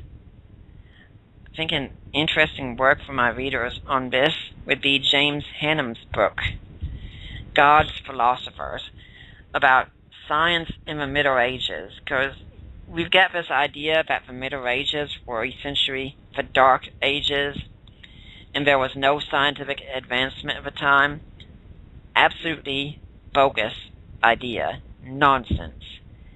There's even one atheist who thinks rather highly of himself, whose name I will not consider worth mentioning, who put up that graph that you can find online about how having a timeline and then Dark Ages, everything drops off, and then things pick up again around Galileo, and says, imagine, we could have been flying to the moon, flying throughout the solar system by now. Well, no. No, Galileo did not show up out of a vacuum. He grew up in a culture that was already practicing scientific inquiry more and more. In fact, you can check the atheist Tim O'Neill.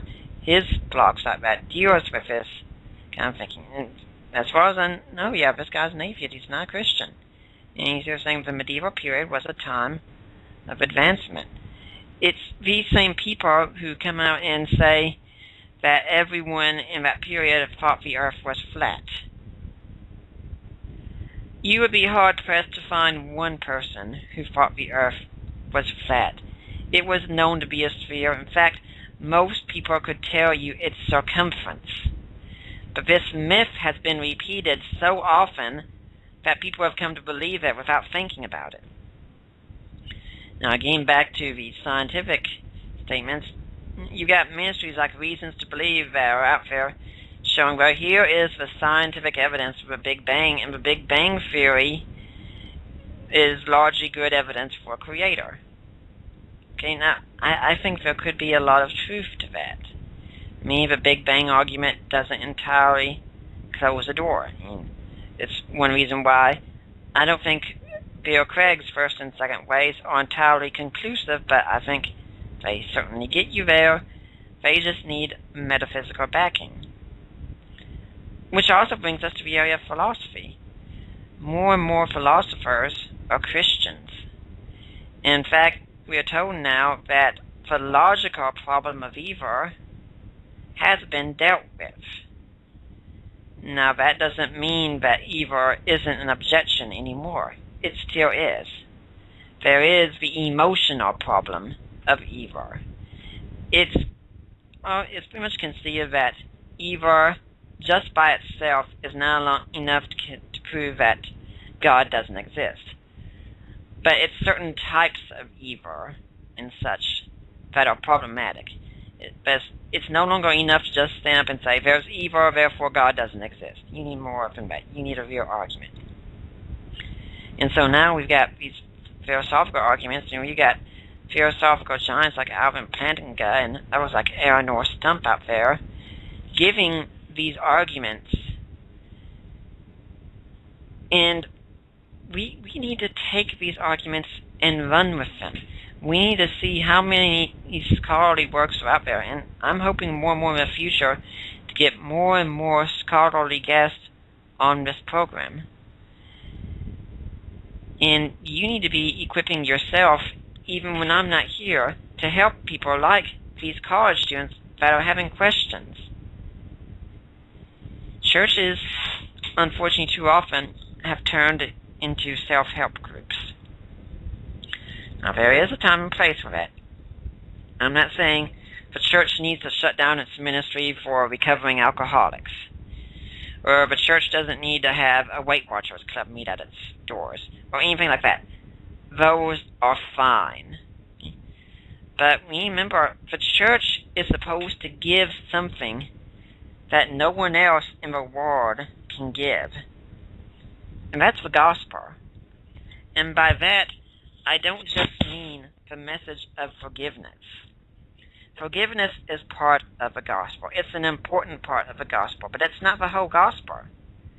The whole gospel is about redemption entirely, and things are going to be redeemed entirely when the kingship of Christ is recognized throughout the world. And we are supposed to be the ones who have gone out with that message. We are going out with a message that Jesus is Lord. This is the Great Commission. It's what we've been told to do. We've been told to make disciples of all nations and baptize them. Note that. We are to make disciples. We are not to make converts. Something else I tell this group is we focus so much on converts that we think we get someone to say the prayer and yes, glory, hallelujah, our work is done. You might as well say that a husband and wife go into the delivery room. The wife gives birth to a child and says, glory, our work is done, honey, let's go off and do something else. No, once that woman has given birth, her work has really just begun. In fact, so has the guy's work just begun, to be sure. I mean, then the guys have a pretty easy part. Now they both have a difficult part. And that part is they have to train up this child in a way that he should go, to quote Proverbs. And when we're going out making Christians, we don't just get them to come to Jesus and leave them there, as if everything is Jesus' responsibility. You know, Paul told the Corinthians he fathered them through the gospel, and he was still teaching them. We have to go to these people that we've fathered through the gospel and still teach them. This is what Nabeel had talked about earlier when he was our guest on the show. Said that Christians need to know, for instance, the doctrine of a Trinity. And unfortunately, too many Christians do have a modalist understanding of a Trinity. And is it any shock then when Jehovah's Witnesses show up and beat us up severely because we don't know what we're talking about? In fact, I've got some coming tomorrow. They're going to be at my house around 2. I'm not concerned about it. You know what? I know the doctrine. And I am ready to talk about it. And I'm pretty sure that's exactly what we're going to be talking about. And we will deal with it when it comes. But most Christians are just running away with these. Instead, they have these self-help groups. And the Bible, no one takes the time to see what the Bible means first. They want to ask, what does it mean to me? Every sermon is about personal application, Margie. If it was up to me, I'd say every pastor, when preaching a sermon, they need to establish a foundation first. They need to set the context. They need to tell what's going on. They need to show anything historical. They need to make any theological points. Explain any textual problems of a text, anything of that sort. Get that out of the way. And then, once you've established what the text means to the original listeners, then you can say, you know, what does it mean in our lives today? If we skip to just what does the Bible mean to us today, we miss so much of God's message, because God's first message is what it meant then, what it means in its context. It's not just an application. You have to know what is really being said, in fact, before you can know how to apply it to your life. Well, we are going to take our final break. I am Nick Peters, and this is the Deeper Waters podcast. Our number is 714-242-5180, and we will be back after this break.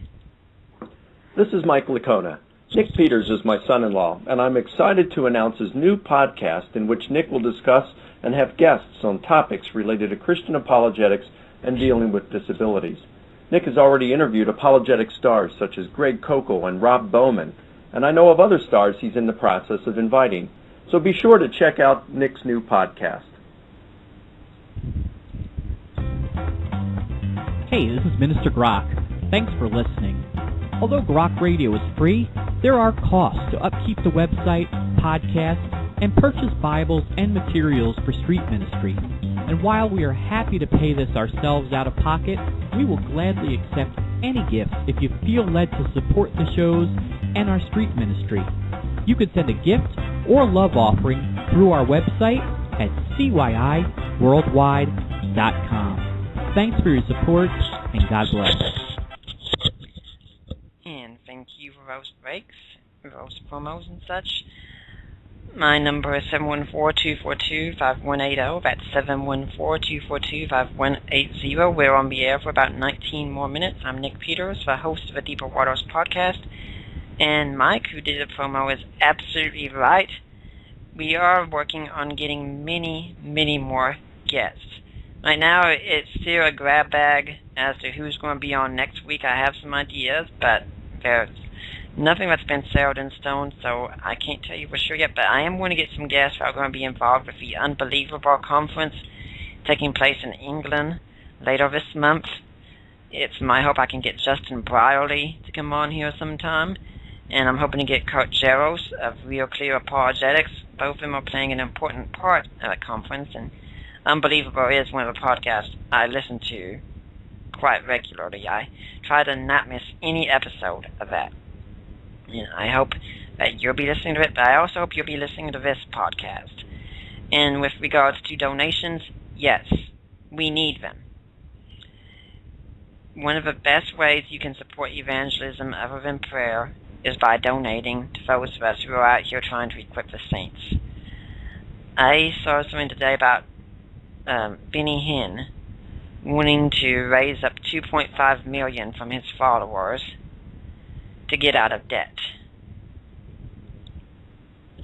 It really saddens me that televangelists and people who are these proven frauds so often get so much support from their listeners and their followers, and those of us who are out here on the front lines don't seem to get anything. And when the church spends enough on apologetics ministries, I think, as it does on these self-help ministries, the church will thrive even more. Now, of course, there's nothing wrong with donating to ministries that help you out in other ways. Make sure they're good Orthodox ministries. But this ministry, I would hope, is one that you would want to support. Of course, Blog Talk Radio needs your support, but so does Deeper Waters individually. Now, if you want to support Deeper Waters, you can do that through our sister ministry of Tectonics. Just go to their donate page and include, hey, I'm making this donation for Nick Peters or for Deeper Waters, and your donation will then be tax deductible. Now, if you're not sure about how to do that one, you can just go to our blog, deeperwaters.wordpress.com, and click the donate button, and you can make a donation that way. And I've said this on the air before. I was told at the start we'd be syndicated with about 20,000 listeners out there. And this is how little is really needed to help the apologetics ministries and how your giving can make such a difference. If we had 20,000 people listening to this program, and each of those listeners donated $1 to Deeper Waters a year, we would have more than enough to do what we need to do. Really think about that. If everyone could give $1 a year. Now imagine what we could do if we gave so much more consistently. And when you're thinking about it, you have to ask, what really is worth giving more to than to the kingdom of God on earth? And this isn't just my ministry. Okay? I want to make it be that all this is going to just support me as if I'm the only trooper out there doing the work. No, this is pretty much every apologetics ministry out there. We need you. We need you to help us out. And we need you to help us out for the sake of your kids, especially. The students I met at this college group who were asking these questions, and they weren't very sure about how to do their evangelism. For instance, one of them said to me that, well, what I find as a clincher is what Jesus has done for me. And that's the argument that I give. So, okay, let's do that, okay then? You're sitting at home one day, you're thinking about what Jesus has done for you. There's a knock on your door, these guys in black pants and white shirts, and they've got these name badges on, and they say Elder so-and-so of the Church of Jesus Christ of Latter-day Saints. And they want to talk with you. And they say, well, we have this book, the Book of Mormon, and we know it is true because we have a burning in the bosom from the Holy Spirit that tells us it's true. And so I said to this Christian, I said, now, what you're going to tell them is, when my personal experience tells me Jesus Christ or Christianity is true. And I would say, well, why should you discount our personal experience because of your personal experience? Why should your personal experience be given precedence instead of ours? And that would be a very good question. When two people come with different personal experiences, how are we going to determine which one is right and which one is wrong? If all we look at is the experience itself, we will never find an answer. We have to look at the claims. So why do we reject the Book of Mormon? Because of a lack of evidence for it. We don't find these Mormon cities here in America. We don't find Mormon artifacts. We don't find anything. We find nothing but problems with the Book of Mormon. And it gets even worse when we get into books like the Doctrine of Covenants. And then, of course, there's the big Achilles heel of Mormonism in many ways, the Book of Abraham, which Egyptologists across the board will say Joseph Smith did not translate the Book of Abraham correctly, since it's not even the Book of Abraham. This is known. This can be established quite easily. And then we can say to the Mormon, now instead compare this to the evidence of Jesus risen from the dead. Because when we're talking with people like Mormons and Jehovah's Witnesses, I want people to be very careful to realize one of the first things we need to establish is the reliability of the Bible.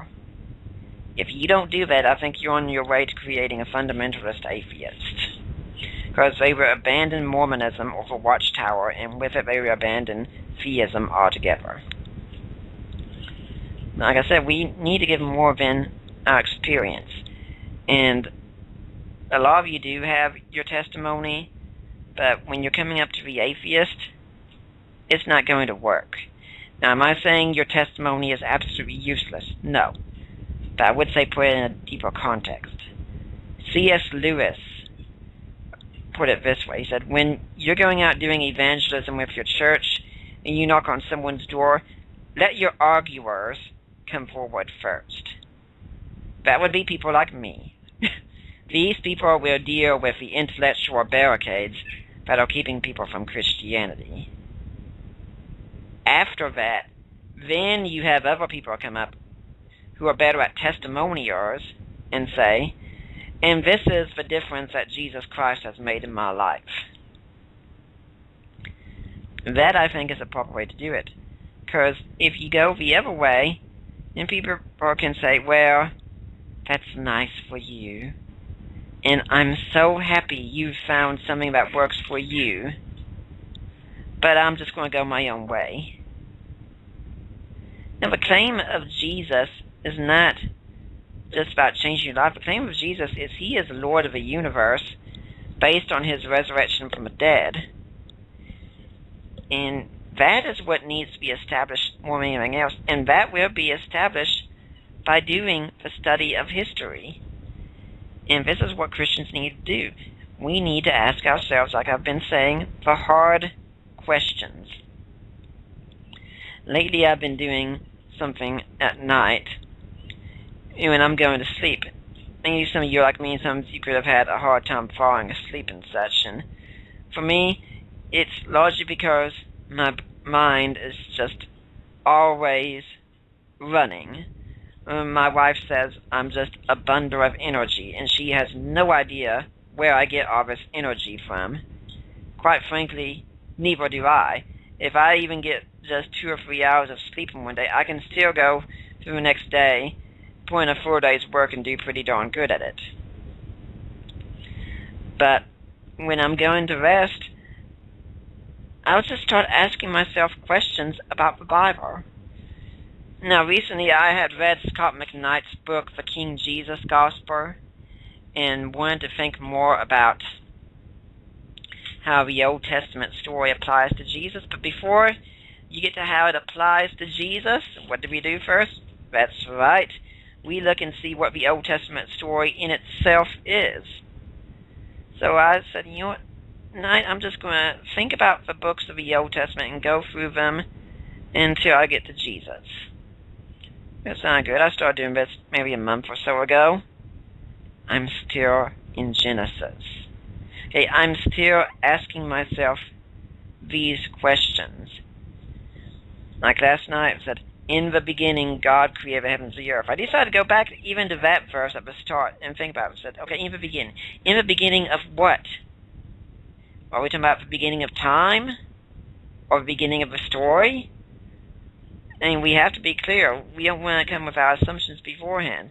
I think the material universe as a whole was created at one point, but I want to make sure, is that what Genesis is talking about? Maybe it's not talking about the beginning of time. Maybe it's just talking about the beginning of the story. Maybe it's talking about both. I have to ask the question to know. And then you say, God. Okay, what do we mean by this?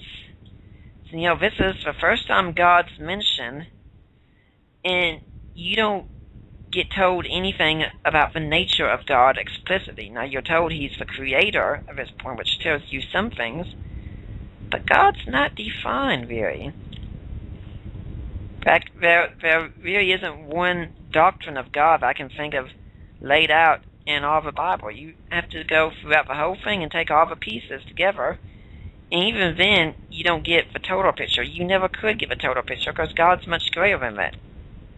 And ask, what is going on in this passage? It just jumps in there immediately, and boom, there's God. And keep in mind, this would have been held in contrast to the polytheistic religions that would tell you not just about the origins of the universe, but the origins of the gods themselves. And the Genesis account, it doesn't do that. It doesn't give you the story of how God came into being, because to the Genesis account, ultimately, that's nonsense, I think. It's just God has been there. And then we find that God created. Now, we have to ask ourselves a question. Does that mean what we think it means? Does it mean that God brought everything into existence at one point? Now, I think he did. But is that what Genesis is telling us? See, next month we're going to have John Walton come on here to talk about the lost world of Genesis 1. And he's going to be saying that no, creation means something different. Now, he's not going to deny that God created the material world in the sense that we think of it, but he is going to say perhaps the sense we're usually thinking about it is not the sense the ancient Jew would have heard. So we think with a scientific mindset, but with the ancient Jew, who was Moses' main audience at that time, would they have thought with a scientific mindset? I really don't think so. And then the heavens and the earth. What is that? It's called a merism. And what it is, it's a statement where you mention two things that are quite opposite, and what's meant by those two things is meant to include everything in between. North and south, east and west. The tree of the knowledge of good and evil. It doesn't mean Adam and Eve did not know what good was and did not know what evil was. It was meaning that they would be all-knowing. They would know all wisdom. I'm not sure if that serpent meant every single fact about the universe, but he said, you will be wise. Which is why Eve took fruit, because she thought it was good to make wise. And so this isn't just saying that God created earth and then he created heaven. And even if we did say that, what do we mean by heaven? Do we mean the third heaven, where Paul went to in 2 Corinthians 12? Do we mean the heaven where God dwells? Do we mean just the sky? Does it mean all of those?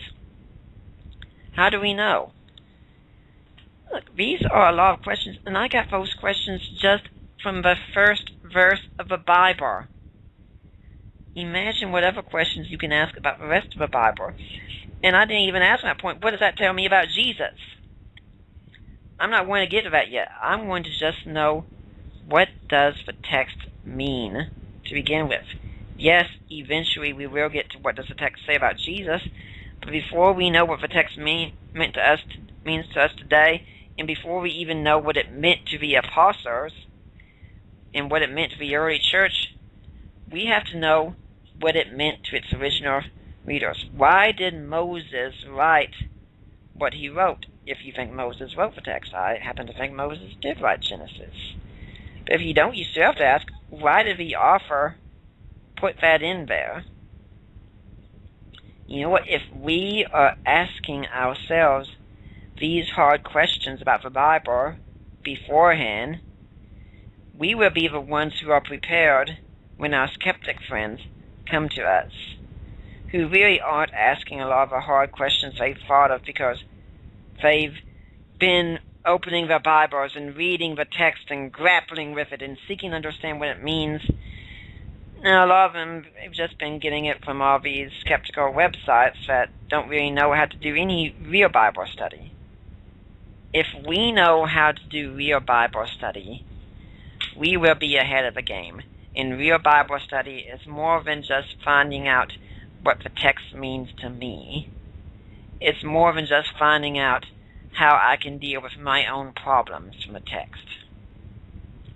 Real Bible study says, I want to know what God has said already. I want to know what He said to His people in the past, and I want to know what that means for us today.